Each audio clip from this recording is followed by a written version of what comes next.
About a month ago, I decided to check my old DS games, and I found a copy of Pokemon Mystery Dungeon Explorers of Darkness. I had this game for about 5 years now, but I never decided to play it because it was a used copy from my cousin who didn't play it anymore, but that doesn't really matter. So now I present Pokemon Mystery Dungeon Explorers of Darkness by me. The game starts off with a personality quiz which determines what Pokemon you get to play as. They also give you a rough description of your personality, which is pretty cool. You are a kind and funny person, and you like to make your friends laugh. Aw, thanks, Nintendo. It also says that I make rash decisions and I'm always in a rush. Uh, thanks. I turned out to be a mudkip, which was fine, but now I had to choose a partner. I'm gonna go with Torchic and name her dog because woof woof. After I did all of that, I finally get to start the story. Torchic, or whatever you choose your partner to be, goes up to Wigglytuff's guild and is willing to enter, but she's a scaredy cat and can't manage to get in without running away. This particular time, she runs into you in the beach, followed by a Zubat and a coughing. She asks you what happened and who you are, and you get to choose a name. I named myself my face one because I can and the game allowed me to. You say that you're a human, but you think that you lost your memory, and she gets shocked and stuff. And after she asks you for your personal information, like a normal person does, the Zubat and the coughing bumps into Dog, the Torchic, steals Dog's special rock treasure thing. They steal it and run away to a cave. Dog begs me to help her to get her treasure back. I agree because I'm nice and I don't have another choice anyway, so we enter the cave. Dog then tells me what a mystery dungeon is and what happens if you faint. Trust me, you do not want to faint. And after the explanation, we beat the Zubat and coughing and get out safely. Dog explains what the rock is and how she found it floating around at the beach, and asks you to form an exploration team with her. Of course I agreed, because again, I didn't have a choice. Inside we are greeted with Chat Tot and the guild members. Not important who the members are, except for Bidoof, because he's a good guy. We also get introduced to the owner of the guilds themselves, Wigglytuff. They ask us what our team name would be, team insert name, and we get a treasure bag from them. Afterwards, we go to our rooms and sleep. We wake up to a screaming Loudred. We're gonna have to get used to it. And then Chatot shows us around the guild and shows us the mission board. He explains what it does and assigns a mission for us. In short, the mission was we had to retrieve a stolen pearl, which was a surprise, in a dungeon. Dog wasn't too happy because we didn't get to do a really epic mission like fight Groudon or something. But we did the mission, we're moving on. The next morning we got shouted at by Loudred, and afterwards Bidoof volunteers to give us a tour of the town. See, I told you he was a good guy. While on the tour we meet an Azurill and Meryl, and they buy an apple from the shop. But when my face one got close to Azurill, my face one got this weird headache and heard the scream, and saw Azurill with a drowsy being threatened to do something. When he asked Dog about it, Dog didn't hear or see anything, so we go back to the guild. And on the way we see the Azurill and Meryl, and the same Drowsy from the vision earlier. The Drowsy was offering to help the two Pokemon because they said they lost something very important to them, which is also in a dungeon. Most stuff happens in the dungeon, hence the name of the game. After that we head back to the guild and go to the mission board. This one is special because these missions are for apprehending Pokemon bandits and stuff like that. And surprise, surprise, the first thing we see is a wanted poster for the Drowsy we saw earlier. Dog starts freaking out and my face one stays there thinking to himself, I knew that all along, with a smug face the entire time. While running to Treasure Town, we find Meryl, and we ask Meryl about what happened with Drowsy, and he explains that they got separated, leaving only Azurill and Drowsy in the dungeon. This is starting to look like the vision, doesn't it? We rush into the dungeon in search of the two, and at the top of the dungeon we found them. And what my face one saw in the vision was right in front of them. We felt drowsy and we lost. Now would be a good time to explain what happens if you fade in the dungeon. So basically, you lose more than half of your items. And you lose all of your money. Every single coin. So yeah, that's terrible. Anyway, back to the story. After going all the way back to the top of the dungeon again, we fight against Drowsy, and this time left victorious. But unfortunately, the Azurill didn't find the item he was looking for. Drowsy was arrested and brothers were reunited. We returned to the guild and got the bounty of 300 gold. Well, at least it made up for the lost money that was lost during the first battle against Drowsy. Afterwards, Dog asked my face one about the vision, and the entire time my face one was thinking about the fact that both of these events happened and it was in the future. Then a funny scene happens, and we eat and go to sleep. While they were asleep, We get to see a cutscene of a grovyle stealing what was called a time gear. Ooh, spooky! And because the time gear is gone, time in the area stops. For the next day or two, we were just assigned regular missions from the board, so yeah. The day after that, Chatot announced that Pokemon grovyle stole a time gear. Of course, everyone freaked out. After about a minute of screaming Pokemon, Chatot gives me and Dog a special mission, because he thinks we're good Pokemon after seeing our efforts in capturing that Drowsy. The mission was to investigate this waterfall, which is rumored to have something inside it. Of course, we accept and we investigate the waterfall. Inside, we see a crystal and we're washed out by a wave and get launched into a hot spring with Pokemon in it. One of the Pokemon being a Torkoal. He's very important later in the game, so remember him. Other than that, I kind of forgot what happened, but what I do remember is one of those visions happened again. We returned to the guild and told Chatot what happened and what we saw. He was kind of sort of disappointed because we didn't get the treasure, and he told the guildmaster. After that, we went to the guildmaster, and the guildmaster told us that we were going to have an expedition, but only a selected few would be chosen.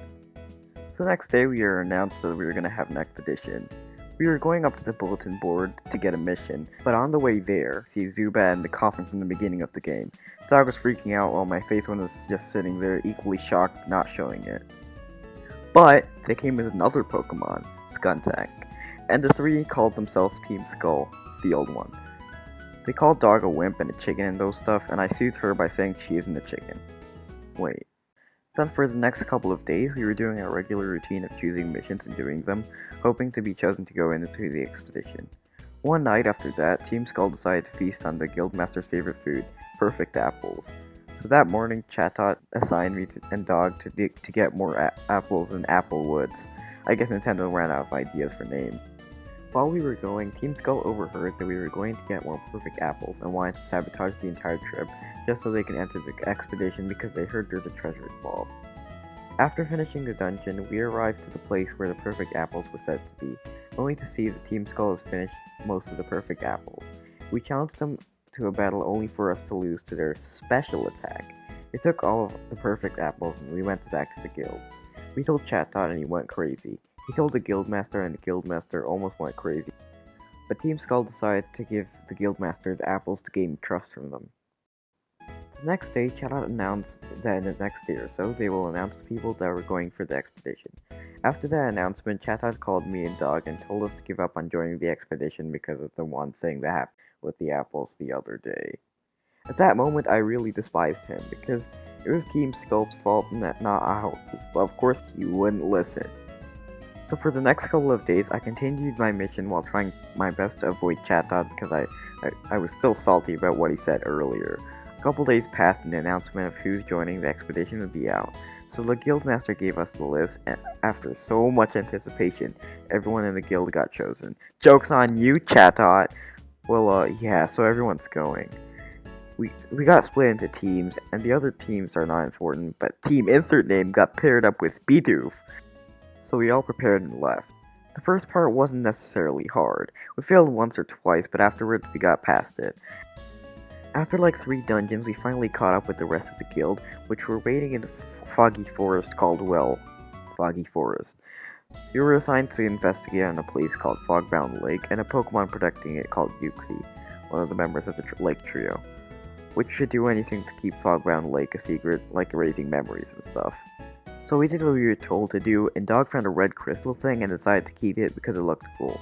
We passed one dungeon and at the end we found a Groudon statue. It had unreadable runes, but somehow Dog knows how to read it because main character. It translated to something Groudon. Then Dog realized that all the times I had weird vision things were when I touched something, so she suggested that I should touch the statue. Who knows, something might appear. Something appeared. It was the voice of someone solving something related to the statue and something about the red crystal Dog found. They inspected the statue and found a keyhole in the statue for the red crystal. Dog placed it and the fog lifted. I guess we have to change the name of the forest, huh? So me and Dog entered the cave. While we entered, the guildmaster found the statue and so did Team Skull, so he decided to ambush the guildmaster for no reason. Back in the dungeon, we had to climb all the way up to the top to find Fogbound Lake. This dungeon was the first of many dungeons that was a nightmare to complete, and the boss fight waiting on top was worse. The first time I fought the boss, I was terrified and lost. Same goes for the next 10 times. Yes, it took that long. Oh yeah, I forgot to tell you what the boss fight was. It was a groudon. I know, right? Scary. His attacks were as strong as flip, and after about 7 to 9 times, I decided to search up a strategy guide because it was too hard for me. But after about 4 days of pure torture, I beat him and we're moving on. After the battle, it was revealed that the groudon was in fact Yuxi trying to protect Fogbound Lake from intruders, which is explainable because of what's gonna happen very, very soon. Yuxi lets you and the other guild members, who caught up with us right after the battle, in and chose Fogbound Lake.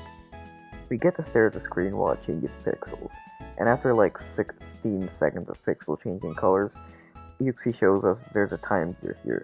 You might have forgotten what a time gear was because that was like 3 paragraphs ago. Yuxi tells us to promise not to tell anyone about Fogbound Lake, or he will erase all our memories. Of course, I didn't have a choice and the game doesn't allow me to be a snitch, so we agreed. After that horrifying mission, we arrived back at the guild. At this point, my fingers were dying because of spamming the attack button at the so-called groudon.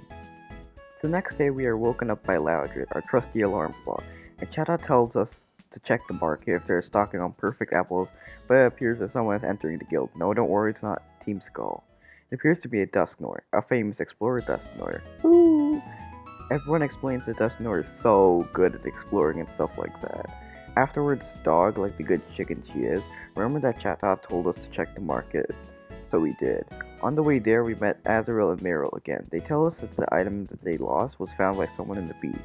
Yay!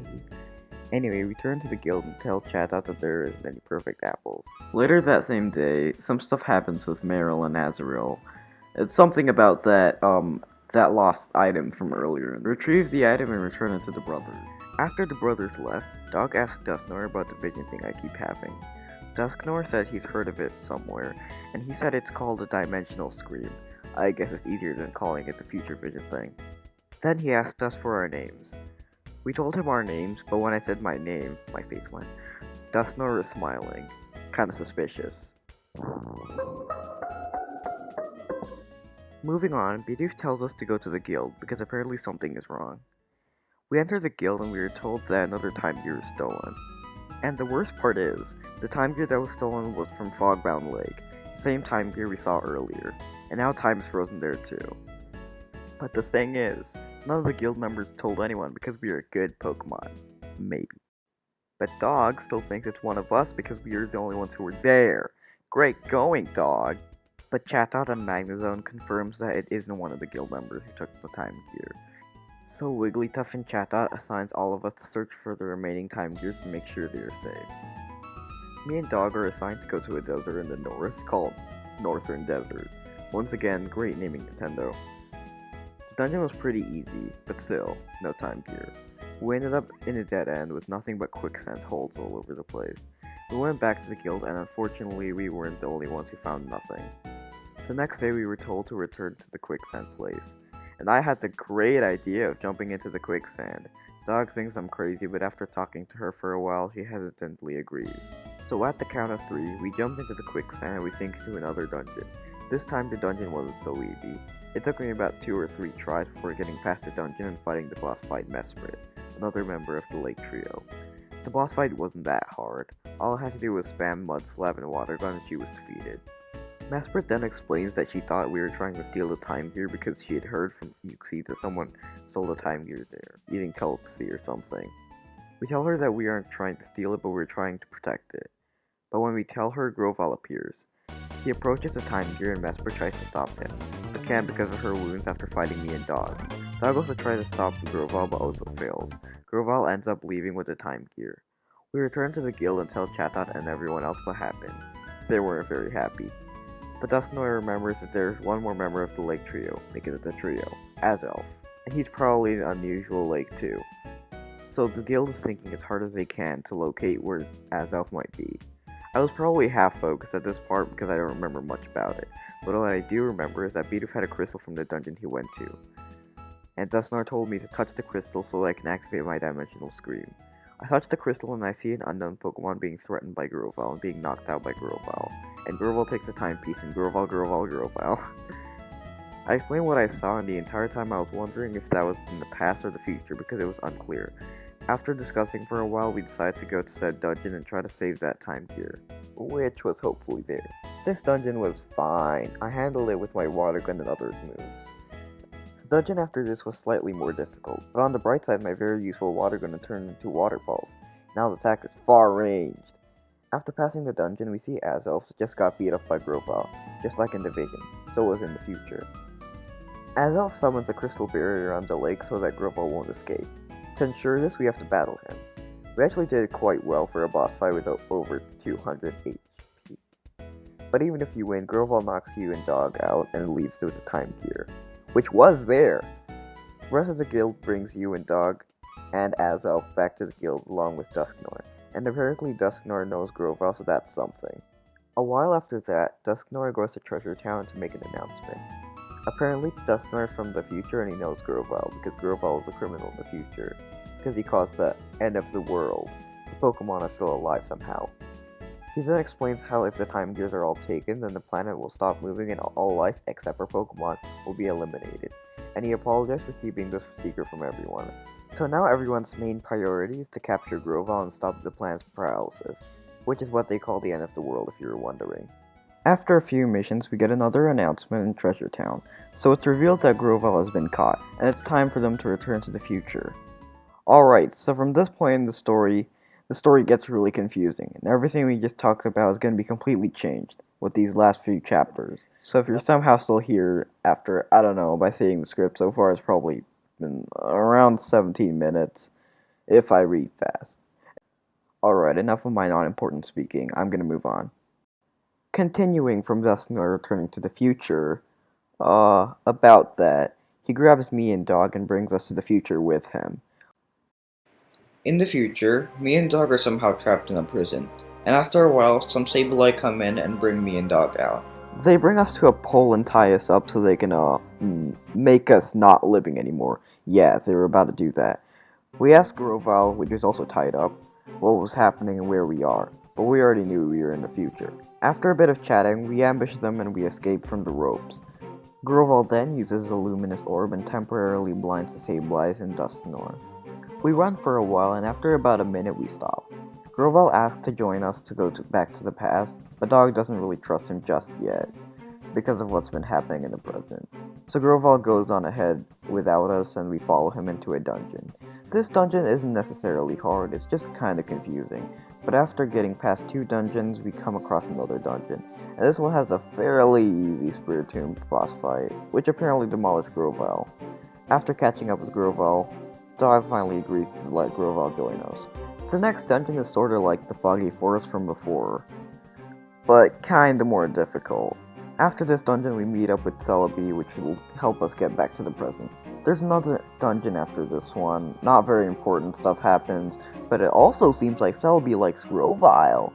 After that there's a cutscene, probably the most important cutscene, because it reveals that I was once from the future, and grovyle used to be my friend. And we both tried to stop the plant paralysis together, but when going back to the past we split up and I turned into a Pokemon. This shocked me a lot, to be honest, because he was the main antagonist of the story from the start, at least we thought. We leave from the future, but unfortunately we have to leave Celebi. It's also shown that Dusknoir is talking to an unknown Pokemon, which is later confirmed to be a Primal Dialga, the Pokemon of Time. Back in the present, grovyle suggests that we shouldn't show our face in the guild just yet, because they'll freak out, and that's bad somehow? So we stayed at the place where Dog stayed before living in the guild. There we discussed our plans for what we're gonna do. Grovyle tells us that we have to go to a place called Tree Shroud Forest, better known as the place where Grovyle stole his first time gear. And after a night of Grovyle and Dog talking over what just happened, we went on to Tree Shroud Forest. The dungeon was pretty tough, but I think I got it in 2 to 4 tries. And at the end of the dungeon, we find that time still stopped despite the time gear being in its spot. So Grovyle thinks that this is because Temporal Tower is starting to collapse. Temporal Tower is a tower that somehow keeps time safe, by the way, and it's located in a place called the Hidden Land. Because of that, he leaves the team in search of the other time gears which are under heavy protection of the Lake Trio. After Grovyle leaves us, me and Dog are in the beach heavily considering to go back to the guild. And after a lot of considering, we go back to the guild, and on the way we see a lapras floating in the sea. Pretty cool. Totally not important. Once in the guild, everyone is happy to see us, and we tell them what happened and how we need to go to the hidden land to save the temporal tower from collapsing. Chatot doesn't seem to believe us because he trusted Dusknoir the entire time, but after he sees that everyone else believes us, he says that he believed us from the start, but he wanted to test our friendship. Another reason why Chatot is annoying. That part wasn't really important, but I decided to add it because it was funny. We ask Wigglytuff, but Wigglytuff also doesn't know anything about the hidden land. But he does know someone who might know about it. Torkoal, the town elder. Hey, remember him from like ages ago? Yeah, so now we're supposed to find him and ask him about the hidden land. So we go back to Waterfall Cave, hoping we will get launched back to that hot spring place. We did. We asked Torkoal about the hidden land, but he said he heard stories about it. He tells us what he heard from the stories. He said that the hidden land is far across the ocean and only a few chosen ones with a key can enter it. But he forgot what the key was, so yeah, that's kinda disappointing. We report what he said to the guild, and the next day we wake up to Torkoal in front of the guild door. He said that he remembers something about the hidden land and he's willing to tell us. He said that the key has some sort of pattern on it. He describes the pattern as rare. Great description. But I remember the dog has that rock thing with the pattern on it. So Dog brings out the rock and Torkoal confirms that it's the pattern that he meant. Also, other than that, Wigglytuff and Chatot also claims to have seen the pattern before, in a place called Brine Cave. But they also say that there are strong Pokemon waiting at the end of the dungeon. But despite that, we decided that we are going to investigate the insides of the cave. Afterwards, Torkoal leaves the guild, and on the way to where he was going, Team Skull interrupts him and asks him about the hidden land. It takes him away to some place that's not shown in the game. Wigglytuff and Chatot then tells us to prepare for going to Brine Cave. So me and Dog decide to check on Dog's old house and see if Grovyle returned.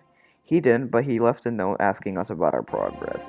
He also said that he gained the trust of the Lake Trio, so he has most of the time gears now. After reading the note he left for us, we went for the beach for no reason, and we were looking at the sunset. While looking at the sunset, we see that same lapras floating somewhere. A few seconds later, it's shown that Lapras is floating to Wigglytuff on the shoreline. Wigglytuff tells something to Lapras about a promise they made long ago. I wonder what that's about. The next day we set off to Brine Cave.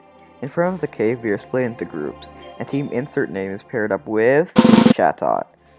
No, I haven't forgiven him from saying that to Team Insert Name all the way back at the expedition.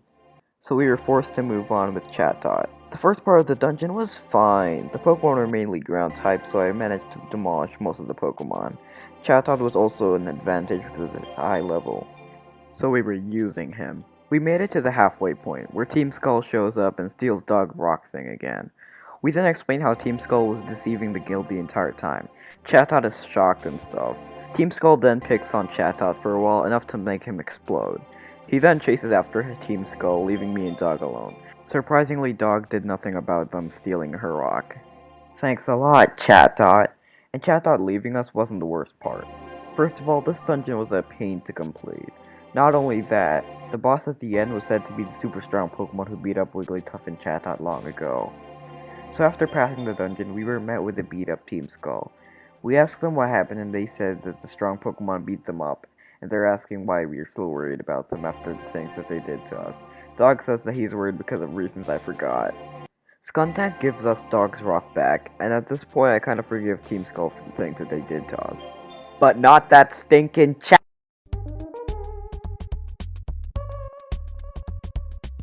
Anyway, we move forward and we see Chatot again. Oh hey Chatot, did you have fun leaving us behind? We then get ambushed and Chatot gets hurt, leaving us to the battle with the strong Pokemon. What a surprise! It's also revealed that the strong Pokemon are Kabutops and 2 Almstars. I thought this boss fight would be easy, but it took me about 5 tries before beating them, without Chatot! After that horrifying battle, we move on to find the pattern that Wigglytuff and Parrot here was talking about before. And apparently the entire guild, including Grovyle, is there.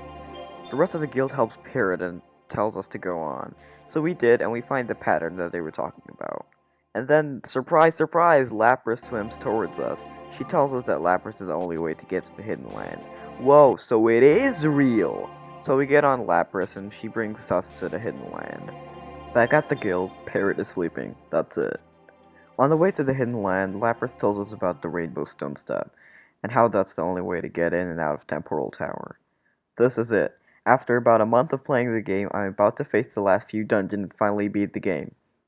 We enter the first dungeon in the Hidden Land. It's pretty easy because we have grovyle with us. But the second half of the dungeon, not so much.